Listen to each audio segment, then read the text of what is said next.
when I finally started to catch fish, I started to get more obsessed and more obsessed with it. I mean, I was always obsessed with fishing no matter what. It was just, either I was fishing in Bayville or I was fishing in Montauk or I was fishing in Ohio. It was just, I mean, I have dreams about fishing in puddles, mud puddles.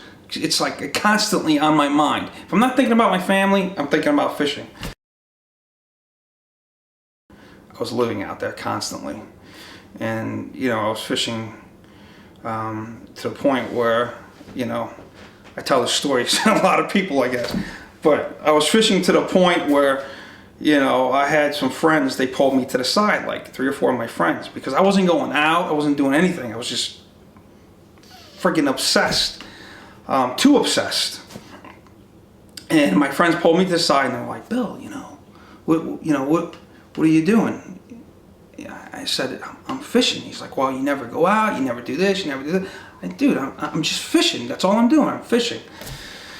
So, you start, if you get to that point, you start to lose touch with your friends, your family. I mean, I was fishing to the point where if I was sick, I would go fishing. Because you're afraid you're going to miss a tide, you're afraid you're going to miss a wind, this bite, that bite, you're always afraid you're going to miss something. You don't want to miss that big fish bite. And it's not good. It's not good. And I remember I read a book by Frank Denault, and I wish I knew which book it was. I probably have it at home. But there was literally like 3 sentences in that book that completely changed me. He warned about the obsession and about losing friends and about losing family. And after that, I took a look at myself and I'm like, I just got to calm down with the fishing. I really didn't calm down, but I scheduled more time for friends and family at that point. I guess the reason I started guiding was, well, I'll be honest with you, because I knew no woman would ever put up with my fishing. It was not going to happen because, I'm, like I said, I'm like obsessed with it. So I figured if I made a living at it, and I saw Fred Garlafaro, guiding. I'm like, wow, that's pretty cool. Maybe I'll try to be a guide. So I went for my license and all that stuff, and I started fishing, guiding. And I remember the first year I had like 7 customers. It was very difficult to get customers. I remember Fred said, stick with it. And I stuck with it. I remember going down to Wall Street, handing out brochures to Wall Street people. Trying to get them to fish with me. I don't think I got anybody doing that. But it became word of mouth, And it just took off from there. And, and now I'm still guiding today at 47. My bones are aching, but I'm still obsessed with fishing. Thank God. And oh my God, 55 knot winds in Montauk, northeast. Shit, man. That is the ultimate. Fishing friggin' 12-foot waves, 15 to 17 foot waves on the friggin' north side. Ever fished that? 55 knots. Oh my God. I remember one year, this was going back, how year was that? I'm gonna say 2004.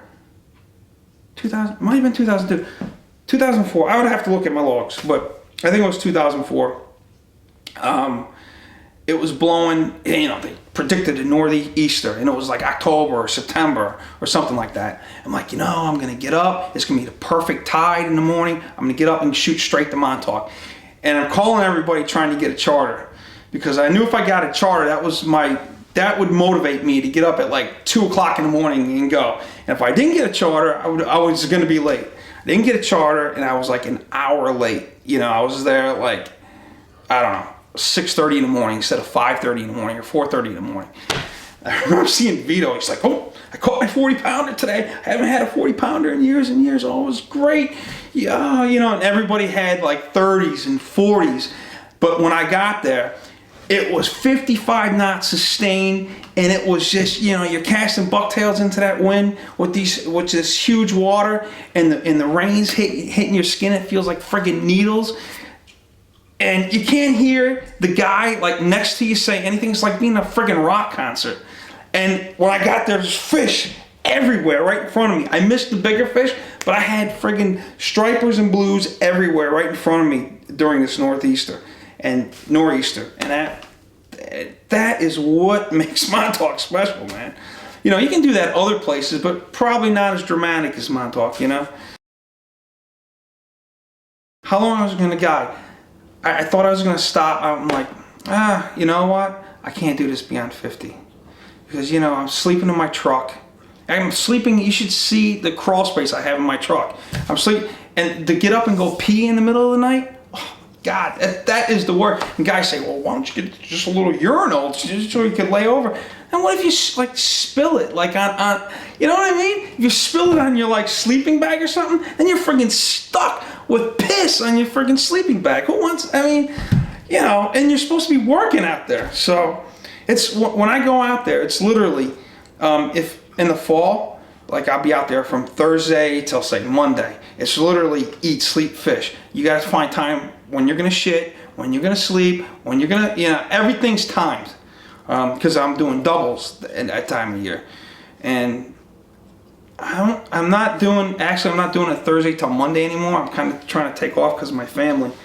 But I said, you know, at 50, I'm probably gonna retire. I'm 47 now. But now I'm thinking, I mean, I love it, man. I want to do this like forever, as long as I possibly can. Because when you're freaking out there and you're guiding customers, you feel like a fucking animal, man. Especially when you're in big water.